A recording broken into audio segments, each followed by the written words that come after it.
Today we're going to learn how to make jeevamrita.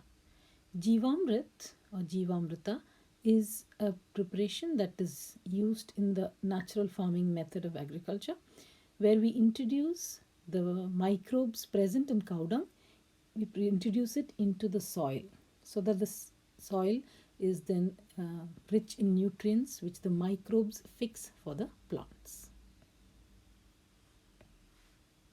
To make jeevamrit with 200 liters of water, we will need a source of protein. For example, 2 kgs of some pulses flour.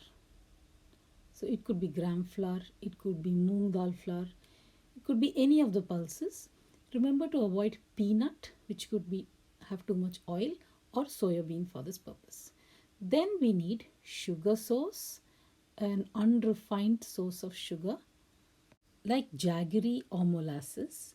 Avoid using white sugar for this purpose as it contains sulfur that inhibits the growth of the microbes. We also need a handful of soil to bring in the local microbes into the mixture that we are creating. Apart from this, we need 10 kilograms of cow dung and 5 liters of cow urine.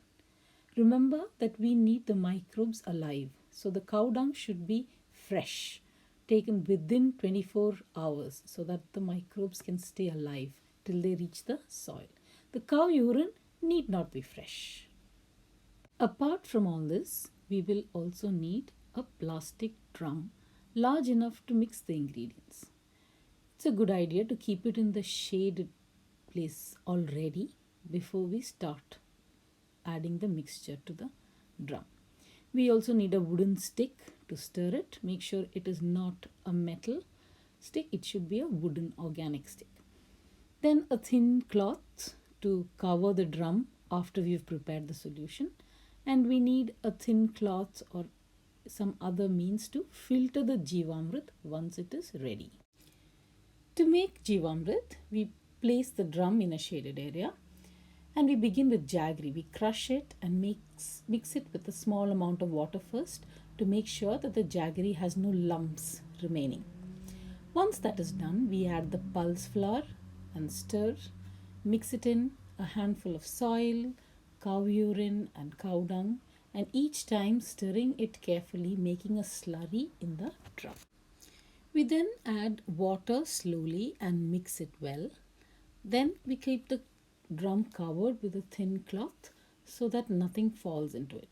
At the same time, we should make sure it is not airtight as it can burst. The container can burst because of the pressure of the air coming out. And the process of jeevamrit also needs some oxygen.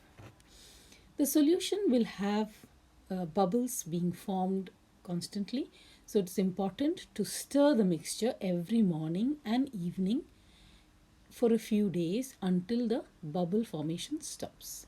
If the weather is cold, the bubbles may take some time.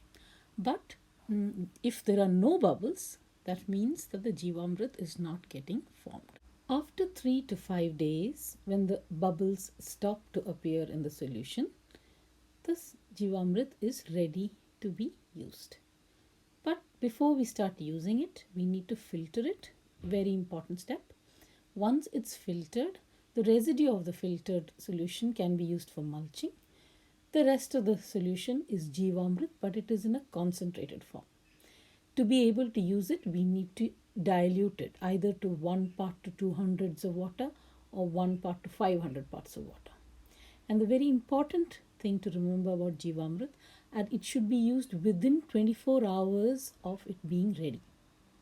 Anytime after that will not have any live microbes in the solution. Another important thing to remember is that jeevamrit is not a fertilizer. So it is to be used like a starter. Just like the starter we use to make curd at home, we need to only sprinkle it. Just a little bit of jeevamrit is enough to create more microbes in the soil on its own. So by using jeevamrit, we help the soil maintain the balance between the microbes, the nutrients and the plants. When the soil is able to sustain this balance over a period of time, an equilibrium is established and the soil is no longer in need for more microbes to be introduced. Till such a time, one needs to be using the jeeva and such preparations at regular intervals to keep maintaining the balance of these three elements in the soil.